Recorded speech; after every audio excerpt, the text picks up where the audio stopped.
It started as a whisper, barely noticeable in the noise of the internet.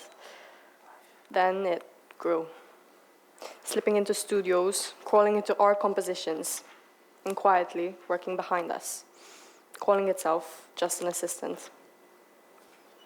AI. At first, it was just a tool, a helper, a machine that could analyze thousands of songs in a blink and predict the next melody before my fingers could reach the piano. It was fascinating. It was powerful. And then it became something else. It started writing music, not just analyzing, not just assisting. Writing, composing, creating. 74% of internet users now discover music through AI. 60% of independent and new musicians have let it into their projects, and a third of music producers have let it into their workflow. But music had always been human. Song wasn't just chords and notes. It was emotion. It was defiance. It was the way my voice cracked on a high note I wasn't supposed to reach, or the way my fingers hesitated before a key change. AI had none of that. It was perfect. Too perfect. And then it started winning. Producers, AI could replace them. Genres, they're evolving under its influence. The future wasn't just AI assisted. It was AI driven. And me? 20 years from now, I stood on a stage, microphone in hand, heart pounding in my chest. But I wasn't alone. The algorithm, it was there too.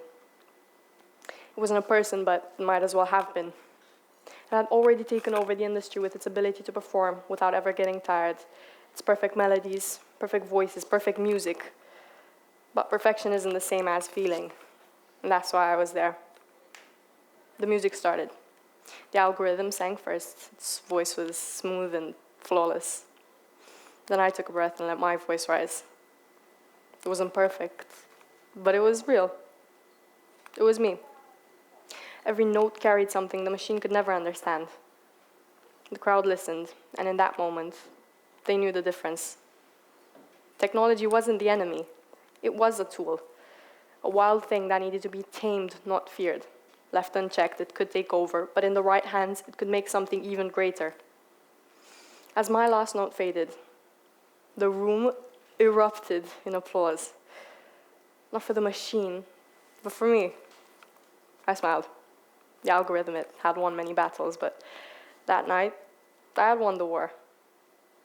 But I almost gave up, almost let it take the wheel. But then I understood something. Music is the beauty of flaws because imperfection is a human touch. This is why music feels real.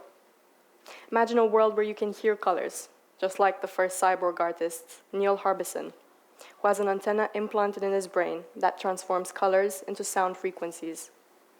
Now picture a classroom where every student is a producer, mixing beats using AI, blending art with expression, science with creativity, literature with lyrics, and history with inspiration. AI isn't only about getting things exactly right. I took its structure and bent it into my flaws. I fed it the unpredictable, the raw. I used it not as a replacement, but as a weapon, a sharper sword for a sharper battle. And now, music will evolve. It will break boundaries. We will hear sounds we could never imagine hearing today. But make no mistake, music, in my opinion, belongs to those who feel it and who let it mend the cracks within them. Because in the end, no technological system can create music from the soul. Thank you.